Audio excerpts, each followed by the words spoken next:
Yopacaw Pete and Billy Durango, a tale of the Buddha.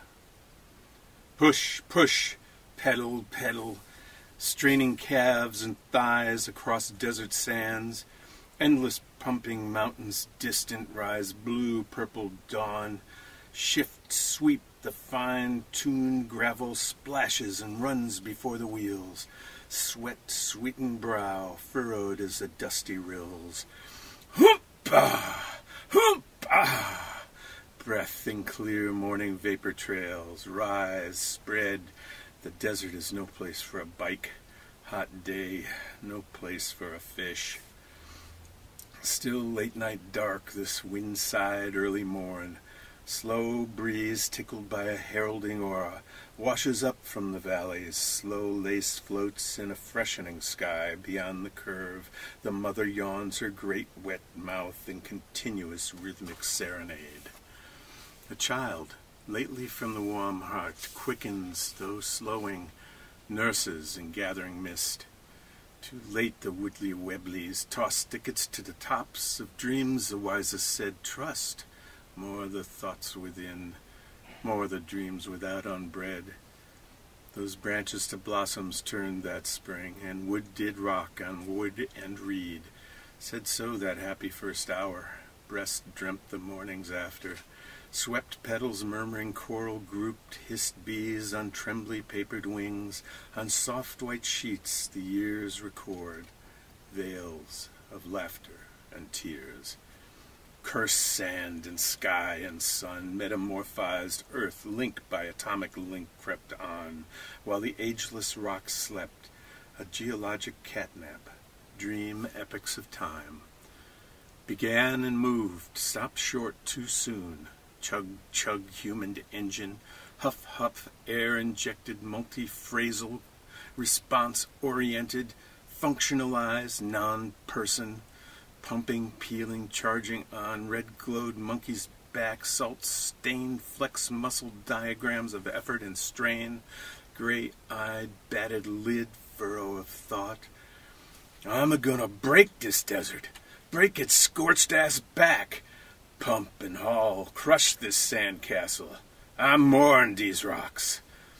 The roots, you see, broke through the ground, bent round the stones, but in the crevice grew, to nest within the happy, laughing, lovely Lady Earth.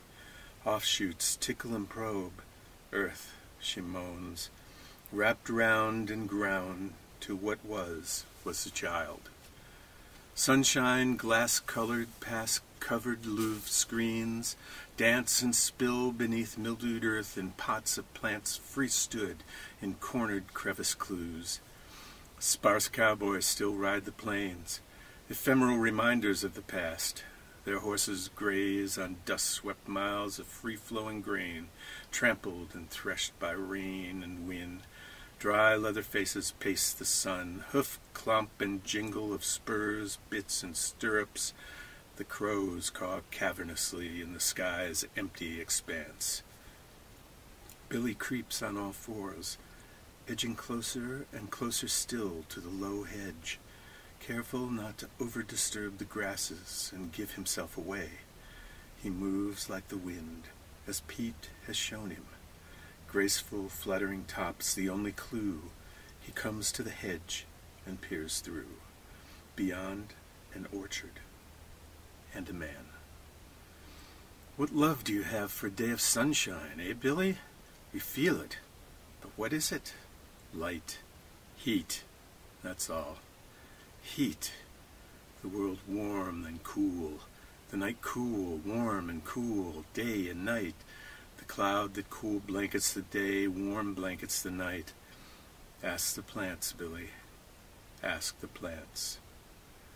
There was little difference in the sand and the sound. The vibration was the same. Billy quick-lipped the dry morass developing below his nose. Quick slapped the heavy metal protuberance by his hips. Quick snorted the thickening air. This kid was quick. Quicker. Quickest. Fast. Unutterably unslow. Bart glanced beneath the brow of his solid titanium visor.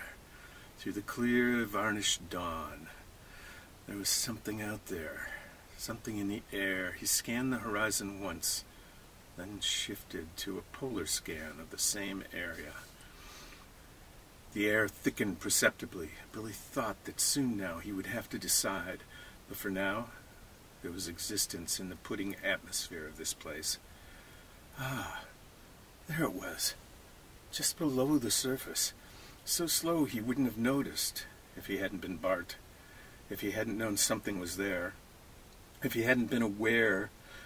Was it a threat? Too early to tell. But knowing where it was, he'd keep watch.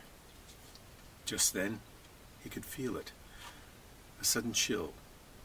An opening in the thick envelope. A brightness that tingled. With incredible reflex quickness, he spun and fired. Bart flinched, then relaxed. It was such a low-level energy change that at first seemed only a passing irregularity and expected incongruence. Then, with blind instinct, he launched a single bolt. The familiar panoramic spectra flashed as it always had, signaling a direct hit. The vanished sand progressed to fractured crystal. The winds began. The eddies and currents swirled the individual particles into channels and masses, layers and cells. The strongest of these swept huge and billowing, raging in the ether. Synaptic bolts lurched out in jagged fingers, exciting the surrounded senses, feelings, bodies. What was desert became cloud that Yopacaw peat commenced to rain upon a distant summit. Pruning time. Snip, snap. Cast aside the roughage. Shrubbery smiles. These leave branches to the fence and go. A dam in the countryside's mainstream. These larger cuttings, spoons and forks. The logs to lumber, chairs and such. A new room. Too early. Too soon to plan again. The rocking stopped just recently. Could he hope so soon for new buds? The singing clang of the dinner bell, a chance perhaps. He smiled and gathered grasses and the few wild-flowering thistles for the table. Billy, already before his time. Billy, locked perpetually at the cusp of birth, watches the seasons fold one into another, leads now spring, now summer and fall, hand in hand through winter, coaxes winter to be gentle, but this is his vain offering. Winter seldom listens. Start slow, Billy. Fly soft, then glide. Now quick beat. Raise, race, dive. Spread silver wings and slow. Now go! Now fast! Fly, fly, fly! The crows continue their cavernous chorale in the sky's empty expanse. Billy flits here to here, up and back, diving, now rising. Swift, short beats in the bright spring light. Something sweet this way, something good. He lights upon a sticky leaf, green and undulating, swaying upon its stalk in the breeze. Billy leaps back to air, from here, now there. Something sweet reaches long, invisible fingers through the sky, clutches Billy with a delicate but determined grasp. He flits here to here. Somehow, he is upon the leaf's broad plain again. He rests. Something sweet. Something good. A taste.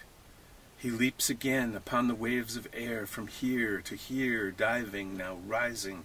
Swift, short beats in the bright spring light, so warm the subtle yellow. The breeze lovingly coaxes his direction. Now here to here, Billy flits, the aroma, with seductive strokes entreats his return. I am coming. I am coming. Sitting with his mind ablaze, contemplating the not yet immediate, beating a rough and irregular solo tango on the arm of a chair, lost in an interior soliloquy. Suddenly startled by a dark speck that leaps upon his hand. Reacting impulsively, he slaps at it before it can jump free. It lays squashed and nerveless upon his sleeve. A gnat. A spark for an instant. Billy. Beyond the curve, the mother yawns her great wet mouth in continuous rhythmic serenade. A child lately from the warm heart quickens and nurses in gathering mist, slipping smoothly along the edge of the wet, searching cautiously along the crags of the shore, gliding gently ever higher, leaving only the sheerest of trails on the surfaces it caresses, mingling with the swaying vibrations of salal and mooseberry, storm pine and sawgrass, swirling in contrails from gulls, hawks, and geese. The child creeps softly onward with formless yet perceptible intent. Hovering in still valleys with the fingers of streams, the returning collective mist below, it feels the bright warmth above, begins to sense the yearning of the life below, gradually expanding, its character changes, the bright beams ever stronger, the yearning below increasing. The child is pierced. The first rays strike direct upon the surface below, dancing gleefully from stalk to stalk, bouncing merrily off reflecting sheen. And as the panorama explodes below, the child is knowing and calm. The warm bright calls it homeward. The sheer masks of its presence are summoned back from the surfaces they have claimed. The breeze, ever his friend, sends him speeding. Then a bump. What is this strange surface? So sticky. Billy beat the air, trying to rise. So sticky, not sweet. The surface shakes and writhes, yet Billy is held fast. There's a rumble far off that Billy can feel. The rumble builds, it pulses. Billy summons all his energy, wills himself aloft. All is in vain. The steady rhythm of an approach, a high, thin chatter, a clicking. Billy beats furiously. Now a flood of fear arises. The rhythm brings shadow. The high, thin clicking fills the air. A surge of terror. Then, release. Billy watches Pete in profile silhouette. Pete is casting a long, snaky line, floating on, now cutting the air. A patient, constant motion is his arm. The rod a steady metronome of sound. The swish of line and traveling bead with hooked end, a delicate symphony upon the wind. Billy watches with wary eye. Then the seed drops on the surface. Billy streaks up to snap it down, breaks through and writhes, twisting quickly in the thinness outside, falls magically back through to his own world, darts quickly for the cool darkness, but is jerked suddenly back. Billy swims as hard as he can, yet the tug on his jaw is irresistible. He darts this way and that, straining, now leaping through to the air, trying to give back the seed, wishing only to return through the surface and watch Pete from the safe shadows. Let his cool, thick world glide over and through him. Take the occasional tumbling seed or larva and swallow it whole. Not this tugging, tearing at his jaw. The taut, strong bow of line, slicing Billy's world, pulling him from it to the thinness beyond.